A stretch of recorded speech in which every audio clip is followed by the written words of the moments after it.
नमस्ते दोस्तों, स्वागत है आपका ट्रेडिफाई पर। आज हम बात कर रहे हैं एक ऐसे आईपीओ की जो मार्केट में काफी बज़ क्रिएट कर रहा है, सेशासाई टेक्नोलॉजीज आईपीओ। ये वो कंपनी है जो हमारे फाइनेंशियल इकोसिस्टम की रीढ़ की हड्डी का एक अहम हिस्सा है, हमारे बटुए में रखे कार्ड्स से लेकर बैंकों के सिक्योर कम्युनिकेशन तक। जब ऐसी कोई कंपनी पब्लिक होती है तो उसे समझना जरूरी हो जाता है। चलिए इस कहानी को गहराई से समझते हैं। इस कहानी की शुरुआत होती है साल 1998 में, जब भारत में इकोनॉमिक रिफॉर्म्स की शुरुआत हो रही थी। इसी दौर में सेशासाई टेक्नोलॉजीज की नींव रखी गई, एक साफ विजन के साथ बैंकिंग और इंश्योरेंस जैसे सेंसिटिव सेक्टर्स के लिए world class secure technology solutions बनाना। ये सिर्फ वेंडर नहीं बल्कि एक ट्रस्टेड पार्टनर बनना चाहते थे। इसलिए शुरू से ही उन्होंने debit credit cards, chequebooks, secure QR codes और बैंकों के कम्युनिकेशन डॉक्यूमेंट्स तक हर चीज को डिजाइन और मैन्युफैक्चर करने का जिम्मा उठाया, और उनका यह विजन कामयाब रहा। 3 दशकों के बाद आज सेशासाई टेक्नोलॉजीज इंडिया की टॉप 2 पेमेंट कार्ड मैन्युफैक्चरर्स में से एक है, और FY24 तक इनके पास 21.9% का जबरदस्त मार्केट शेयर था। आसान भाषा में समझें तो भारत में जारी होने वाला लगभग हर तीसरा पेमेंट कार्ड इसी कंपनी द्वारा बनाया जाता है। यह आंकड़ा देश के बड़े बड़े बैंक्स के इस कंपनी पर भरोसे को दिखाता है। अब अपनी ग्रोथ के अगले चरण के लिए यह कंपनी स्टॉक मार्केट के जरिए पब्लिक होने जा रही है। आईपीओ यानी इनिशियल पब्लिक ऑफरिंग के जरिए एक प्राइवेट कंपनी पहली बार अपने शेयर्स आम जनता को बेचकर स्टॉक एक्सचेंज पर लिस्ट होती है। इससे कंपनी को ग्रोथ के लिए फंड्स मिलते हैं और हम जैसे इन्वेस्टर्स को उसकी ग्रोथ स्टोरी का हिस्सा बनने का मौका मिलता है। सेशासाई का आईपीओ 23 सितंबर से 25 सितंबर 2025 तक खुला रहेगा। इसका प्राइस बैंड RS402 से RS30 प्रति शेयर तय किया गया है। रिटेल इन्वेस्टर्स के लिए मिनिमम 8 लॉट यानी 35 शेयर्स के लिए अप्लाई करना होगा, जिसके लिए अपर प्राइस बैंड पर RS14805 की इन्वेस्टमेंट लगेगी। एक रिटेल इन्वेस्टर मैक्सिमम 13 लॉट्स तक अप्लाई कर सकता है। इसकी लिस्टिंग 30 सितंबर को NSE और BSE पर एक्सपेक्टेड है। अब सबसे जरूरी सवाल, आईपीओ से जुटाए गए पैसों का कंपनी क्या करेगी? इस आईपीओ में करोड़ DTH का फ्रेश इशू है, जिसका मतलब है ये पैसा सीधा कंपनी के पास जाएगा। बाकी RS7 crore own for sale OFS है, जहां मौजूदा शेयर होल्डर्स अपना हिस्सा बेच रहे हैं। कंपनी फ्रेश इशू से मिले पैसों का इस्तेमाल मुख्य रूप से 3 कामों में करेगी। पहला, अपने कुछ कर्ज चुकाने के लिए, जिससे बैलेंस शीट मजबूत होगी। दूसरा, अपने मैन्युफैक्चरिंग यूनिट्स को एक्सपैंड और अपग्रेड करने के लिए। और तीसरा, जनरल कॉर्पोरेट पर्पसेस जैसे वर्किंग कैपिटल और भविष्य के ग्रोथ अवसरों के लिए। कंपनी के बिजनेस को देखें तो इसके 3 बड़े सेगमेंट हैं।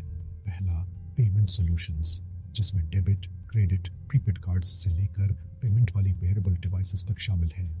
दूसरा, कम्युनिकेशन एंड फुलफिलमेंट, जहां कंपनी अपने रूबिक प्लेटफॉर्म से बैंकों के लाखों फिजिकल और डिजिटल डॉक्यूमेंट्स मैनेज करती है। और तीसरा, IoT सॉल्यूशंस, जो कंपनी का फ्यूचर फेसिंग बिजनेस है। इसमें RFID और NFC टैग्स आते हैं, जो फास्टैग से लेकर सप्लाई चेन मैनेजमेंट तक में इस्तेमाल होते हैं। ये डाइवर्सिफाइड बिजनेस मॉडल कंपनी को आज और कल दोनों के लिए मजबूती देता है। फाइनेंशियल्स देखें तो पिक्चर मजबूत है। FY23 में रेवेन्यू RS460 मिलियन था, जो FY24 में RS180 मिलियन तक पहुंचा। FY25 में यह थोड़ा घटकर RS1430 मिलियन रहा, लेकिन इससे भी जरूरी है कंपनी की प्रॉफिटेबिलिटी, जो लगातार BIH आ रही है। इसका EBITDA मार्जिन 17.98% से बढ़कर 25.13% हो गया है, जो दिखाता है कि कंपनी अपने ऑपरेशंस में ज्यादा एफिशिएंट हो गई है। बॉटम लाइन देखें तो FY25 में PAT RS223 मिलियन है। इससे भी ज्यादा इंप्रेसिव हैं इसके रिटर्न रेशियोज। ROE 40% है, जिसका मतलब है कि यह शेयर होल्डर्स के पैसे पर शानदार रिटर्न बना रही है। वहीं ROC 31% है, जो दिखाता है कि कंपनी अपने कुल कैपिटल को कितनी कुशलता से इस्तेमाल कर रही है। ये वाकई हेल्थी नंबर्स हैं। कंपनी की स्ट्रेंथ्स भी इंप्रेसिव हैं। इसका diverse customer base banking, insurance और टेलीकॉम जैसे कई सेक्टर्स में फैला है, जिससे किसी एक सेक्टर पर निर्भरता कम होती है। इसके प्रोप्राइटरी टेक्नोलॉजी प्लेटफॉर्म्स इसे सिक्योर सॉल्यूशंस देने में एक एज देते हैं। साथ ही इसकी एंड टू एंड ऑफरिंग्स और 7 लोकेशंस पर फैली 24 मैन्युफैक्चरिंग यूनिट्स का विशाल नेटवर्क इसे पूरे देश में एफिशिएंटली ऑपरेट करने की क्षमता देता है। लेकिन कुछ रिस्क्स पर भी नजर डालना जरूरी है।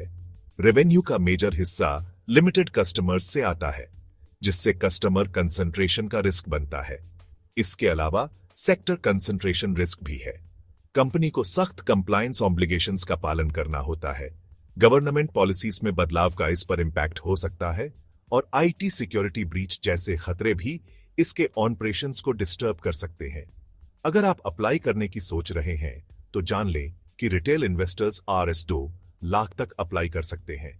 इसके बाद आते हैं NII यानी नॉन इंस्टीट्यूशनल इन्वेस्टर्स, जिसमें स्मॉल NI RS2 से RS10 लाख तक और बिग NIY RS10 लाख से ऊपर की बोली लगा सकते हैं। कंपनी ने अपने एम्प्लॉयज के लिए भी एक अलग कोटा रखा है, जिसमें उन्हें इश्यू प्राइस पर डिस्काउंट भी मिल सकता है। तो दोस्तों, यह थी सेशासाई टेक्नोलॉजीज IPO की पूरी डिटेल्ड एनालिसिस। हमने समझा कि यह कब खुल रहा है, प्राइस बैंड क्या है, कंपनी क्या करती है, इसके फाइनेंशियल्स कैसे हैं और सबसे जरूरी इसके स्ट्रेंथ्स और रिस्क्स क्या हैं। अब आपके पास एक मजबूत बेस है अपना फैसला लेने के लिए। लेकिन याद रहे, ये वीडियो सिर्फ एजुकेशनल पर्पस के लिए है। हम यहां कोई बाय या सेल रिकमेंडेशन नहीं देते। IPO में अप्लाई करने से पहले कंपनी का रेड हेरिंग प्रोस्पेक्टस RHP जरूर पढ़ें और अपने फाइनेंशियल एडवाइजर से कंसल्ट करना न भूलें। वही आपकी रिस्क प्रोफाइल के हिसाब से सही मार्गदर्शन कर सकते हैं। तो ये था सेशासी टेक्नोलॉजीज IPO का पूरा एनालिसिस। याद रखें, किसी भी IPO में निवेश करने से पहले अपनी खुद की रिसर्च करना बहुत जरूरी है। अगर हमारे इस एनालिसिस से आपको एक बेहतर निर्णय लेने में मदद मिली हो तो इस वीडियो को लाइक करें और अपने दोस्तों के साथ शेयर करें। आगे भी ऐसे ही IPO एनालिसिस, मार्केट ट्रेंड्स और इन्वेस्टमेंट स्ट्रेटजीज पर जानकारी के लिए ट्रेडिफाई को सब्सक्राइब करना न भूलें। कमेंट्स में बताएं कि आप अगला वीडियो किस IPO पर देखना चाहेंगे। मिलते हैं अगले वीडियो में।